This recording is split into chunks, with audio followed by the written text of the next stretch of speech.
Seigneur Dieu et Père, merci pour ta bonté, ta grâce incroyable envers nous. Merci, Père, de tout ce que tu places devant nous. Tu places ta parole en premier lieu, au centre de nos vies, au centre de nos actions, Seigneur. Ouvre notre cœur ce matin. Ouvre notre cœur pour tout ce qui va être dit ce matin. Que ce soit pour la méditation, que ce soit pour l'enseignement après. Mets ta main bénissante sur nous. Dirige toutes choses, Seigneur, par ton Esprit Saint.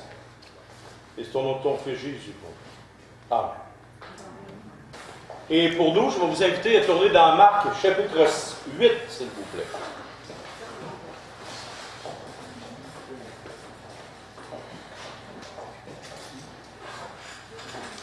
Marc, chapitre 8, et à partir du verset 22 au verset 26. Et le titre? C'est bon, c'est vrai, c'est bon. Ah ben. Tantôt, je l'ai fait passer de même. On va le faire pour maintenant, ça revenait. Conduit et éclairé pour voir distinctement. Conduit et éclairé pour voir distinctement. Marc chapitre 8, versets 22 à 26. Lisons. Ils se rendirent à Bethsaïda, et on amena vers Jésus un aveugle qu'on le pria de toucher. Il prit l'aveugle par la main et le conduisit hors du village. Puis il mit de la salive sur les yeux, lui imposa les mains et lui demanda s'il voyait quelque chose. Il regarda et dit, « J'aperçois des hommes, mais j'en vois comme des arbres, et qui marchent. » Jésus lui mit de nouveau les mains sur les yeux, et quand l'aveugle regarda fixement, il fut guéri et vit tout distinctement. Alors Jésus le renvoya dans sa maison en disant, « N'entre pas au village. » Il y a plusieurs caractéristiques à méditer dans ce petit et court texte. La première, j'aimerais qu'on retrouve des mots avec vous. Premièrement, Bethsaïda. La deuxième des choses, c'est qu'il le conduit en dehors du village. Est-ce que vous avez vu Jésus dire non, on ne fera pas de miracle devant les autres, je vais t'amener à bord en catimini tranquille, je vais faire un miracle avec toi. La deuxième des choses, c'est comme si Jésus avait manqué son coup. Il s'est appris par 2 fois pour guérir cet homme. Regarde, encore un autre problème. Il l'amène à part, il manque son coup le premier coup, puis il refait, ah là, il réussit.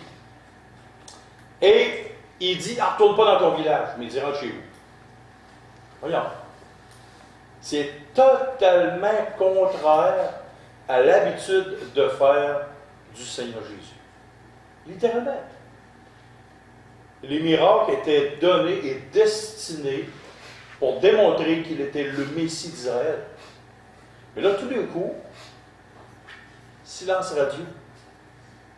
Alors, qu'est-ce qu'on peut bien méditer? Qu'est-ce qu'on peut apprendre à propos de ce texte-là? La première des choses, c'est que quand on regarde l'évangile de Marc, Marc est le plus petit évangile et celui qui donne le moins de détails et celui qui donne le plus de difficultés dans différents textes.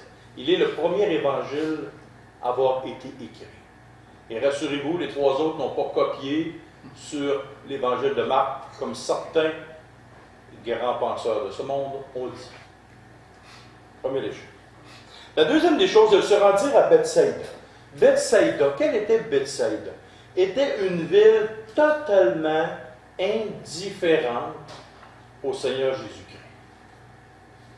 Et on peut voir ça ici dans Matthieu 11, 20 à 24. C'était une ville totalement indifférente au Seigneur Jésus-Christ. Et qu'est-ce que le Seigneur Jésus a dit? On va tourner, s'il vous plaît. Dans Matthieu chapitre 11, versets 20 à 24. Alors il se mit à faire des reproches aux villes dans lesquelles avait eu lieu la plupart de ces miracles, parce qu'elles ne s'étaient pas repenties. Malheur à toi, Chorazin, malheur à toi, Bethsaïda, car si les miracles qui avaient été faits au milieu de vous avaient été faits dans Tyr et dans Sidon, il y a longtemps qu'elles se seraient repenties, en prenant le sac et la cendre. C'est pourquoi je vous le dis au jour du jugement. Tyr et Sidon seront traités moins rigoureusement que vous. Et toi, Capernaum, seras-tu élevé jusqu'au ciel? Non, tu seras abaissé jusqu'au séjour des morts. Car si les miracles qui ont été faits au milieu de toi avaient été faits dans Sodome, elles subsisteraient encore aujourd'hui. C'est pourquoi je vous le dis au jour du jugement, le pays de Sodome sera traité moins rigoureusement que toi. Hey, imaginez-vous, Sodome était une des villes les plus terribles que Dieu a détruites. Mais la ville de Bethsaïda, comme toutes les autres villes, était une ville d'une totale indifférence. On se serait cru à Lévis. C'est bizarre, mais Lévis est pas mal semblable à Bethsaïda. Une ville qui vit dans une totale indifférence concernant le Seigneur Jésus. Et je sais ce que je dis, je suis né ici. Je suis né dans cette ville. Maintenant, il prit l'aveugle par la main et il le conduisit en dehors du village. La première des raisons, c'est que Christ n'avait plus à faire de miracles. À ce moment-là, il était comme en fin de ministère. Et ces miracles-là, il y avait tellement eu de miracles qui avaient été faits. Tellement de miracles. Et là, il a décidé d'amener l'aveugle en dehors. Qu'est-ce que ça nous enseigne? Qu'est-ce que ça nous fait méditer? Et il dit de ne pas retourner dans son village. Alors, qu'est-ce que ça nous enseigne? La première des choses, c'est que Christ nous a sortis d'une place d'une totale indifférence, qui était le monde dans lequel on vit. Dans lequel on vit. Il nous a pris comme cet homme-là, et il l'a amené en dehors. Il l'a amené en dehors de ce village-là. Parce que les gens étaient indifférents, ils ne voulaient rien savoir de Christ, rien savoir de ses miracles, et il a pris cet homme en dehors. Comme nous, il a fait la même chose avec nous. Et quand Christ fait un miracle, il ne fait jamais un miracle comme ça, sans réfléchir. Il a toujours eu une raison. Et ce miracle-là a été fait à côté des apôtres parce qu'il était appelé un miracle d'enseignement. Christ voulait, par ce miracle-là, enseigner quelque chose aux disciples. Donc, par la même chose, par la même occasion, à nous qui sommes ses disciples. Donc, il conduit cet homme-là en dehors du village, qui était totalement différent. Et là, il fait quelque chose de spécial. Pensons-nous sérieusement que Christ a manqué son coup, que le Seigneur Jésus a manqué son coup. Écoute, il a dit une parole, il dit que ce soit fait selon ta foi. À distance, il a fait un miracle. Et là, vous pensez sérieusement que le Seigneur Jésus, par 2 reprises, il a manqué son coup le premier coup? Non. Parce qu'il avait une raison très particulière de prendre un premier temps. Et là, il lui pose la question, vois-tu? Il dit, oui, je vois, mais je suis encore embrouillé. OK, il reprend la même affaire, il refait ça dans ses yeux, et là, l'homme a regardé fixement, et là, il l'a vu tout distinctement.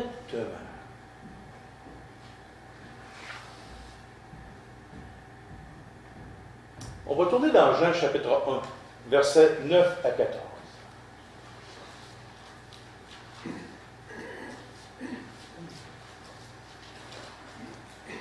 Jean chapitre 1.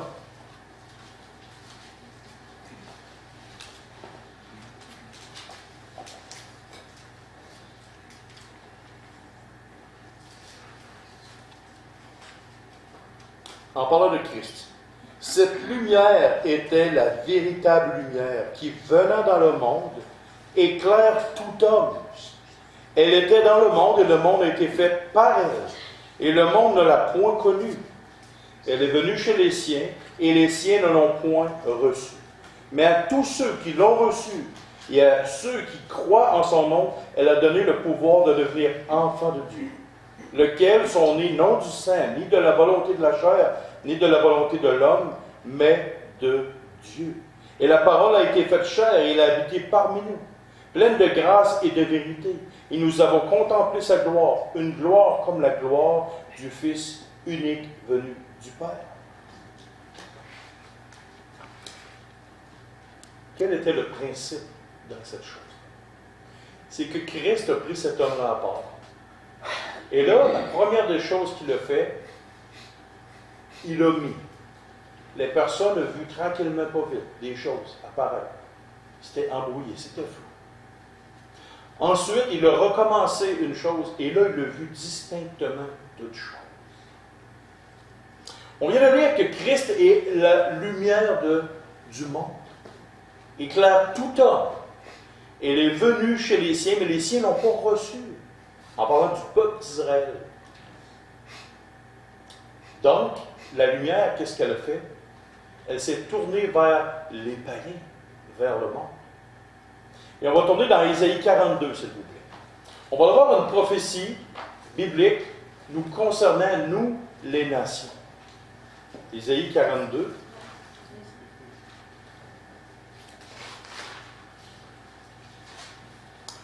Et c'est une prophétie qui parle du Seigneur Jésus et des nations.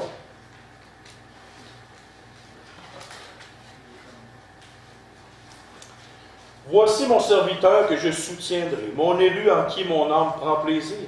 J'ai mis mon esprit sur lui. Il annoncera la justice aux nations. Il ne criera point, il ne s'élèvera point la voix, il ne fera point entendre dans les rues. Il ne brisera point le rosier cassé, et il n'étendra point la mèche qui brûle encore. Il annoncera la justice selon la vérité. Il ne se découragera point, il ne se relâchera point, jusqu'à ce qu'il ait établi la justice sur la terre, et que les îles espèrent en sa loi. Ainsi parle Dieu l'Éternel, qui a créé les cieux et qui les a déployés, qui a étendu la terre et ses productions, qui a donné la respiration à qui le peuple, et le souffle à ceux qui y marchent. Moi, l'Éternel, je t'ai appelé pour le salut, et je te prendrai par la main. Je te garderai, je t'établirai pour traiter alliance avec le peuple, pour être la lumière des nations, pour ouvrir les yeux des aveugles, pour faire sortir de prison le captif et de leur cachot ceux qui habitent dans les ténèbres.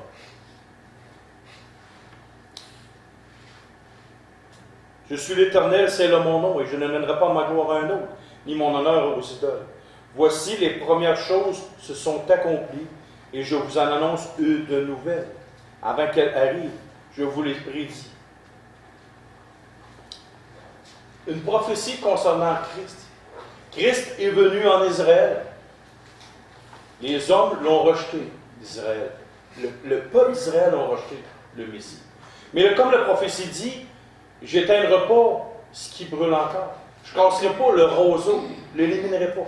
Donc le peuple d'Israël ne sera pas littéralement détruit. Mais il annonce que son élu, son roi qui est Christ, va littéralement être la lumière. Il ne se reposera pas tant longtemps que ça ne sera pas tout accompli. Et là, il va venir annoncer la lumière pour donner la vue aux aveugles. Est-ce que c'était une vue, une cécité qui était physique, que tous les aveugles, la terre entière, vont retrouver la vue physique? Non. C'était une vue, un aveuglement qui était spirituel. Un aveuglement qui était spirituel. Et savez-vous une chose? Nous étions aveugles spirituellement. Nous étions dans les ténèbres. Et quand tu retournes au texte de Marc, pourquoi Jésus s'est pris par deux coups? Et qu'il voyait, en premier, embrouillé, et en deuxième, vraiment tout distinctement, clairement, c'est ce qu'on appelle, littéralement, la progression de la révélation de Dieu. La progression de la révélation de Dieu. Ce miracle-là est en train de nous dire, littéralement, que nous, peuple de Dieu, que enfants de Dieu, littéralement, la révélation progressive, ce qu'on peut connaître de Dieu, va être tranquillement, lentement et sûrement, afin qu'on devienne des hommes et des femmes faits, des hommes et des femmes spirituellement matures. Pour une question. Patrick, quand tu es venu à la conversion, est-ce que tu voyais beaucoup de choses spirituelles comme tu en vois présentement? Pas autant. Non. Toi, Gilbert, après 1 an de vie chrétienne, est-ce que c'était-tu flou, c'était-tu embrouillé? Ça a été long, hein. Ça a été long, mais là, il y a beaucoup de choses qui... Ouais. Voyez-vous? Et là, le texte qui est ici. Alors Jésus le renvoyait dans sa maison en disant, n'entre pas au village. Qu'est-ce que Jésus est en train de lui dire? Le village était un peuple qui était totalement aveugle, insensé, s'en allait tout croche selon leur pensée, selon leur but. Et là, qu'est-ce que Christ dit? Retourne pas dans le village, mais retourne dans ta maison. Là, je ne suis pas en train de dire qu'il ne faut plus évangéliser à nulle part. Ce que ça veut dire, c'est ne retourne pas à ton ancienne vie, à ton ancien aveuglement. Christ est en train d'enseigner aux disciples, littéralement, que vous, hommes et femmes, disciples sur Christ, vous avez été sauvés, vous avez été sortis de ce village-là, de votre ancienne vie. Je vais vous éclairer par plusieurs étapes dans votre vie. Et vous allez voir beaucoup de choses très distinctement. Vous allez vous apercevoir de tellement de choses qui se passent dans le monde. Et vous allez devenir des hommes, quand je dis hommes, c'est hommes et femmes, spirituellement très matures. Et retourne pas dans ton ancienne vie.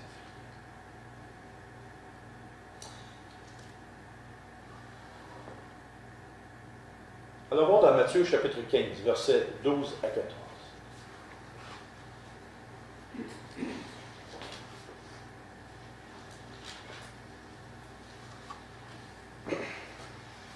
Alors, ses disciples s'approchèrent et lui dirent, « Sais-tu que les pharisiens ont été scandalisés des paroles qu'ils ont entendues? » Et il répondit, « Toute plante que n'a pas plantée mon Père céleste sera déracinée. Laissez-les, ce sont des aveugles qui conduisent des aveugles. Si un aveugle conduit un aveugle, ils tomberont tous deux dans une fosse. » Pierre prenait la parole et lui dit, « Explique-nous cette parabole. » Et lui, il continue.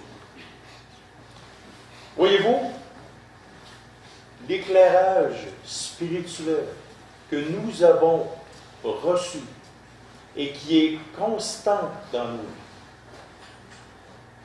ça nous permet d'apprécier le Seigneur Jésus. Ça nous permet littéralement de voir, de comprendre, de faire le discernement en ce qui est bien et ce qui est mal. Et savez-vous quoi? C'est à cause du Seigneur Jésus, à cause de sa mort à la croix, à cause de ce que Christ a fait.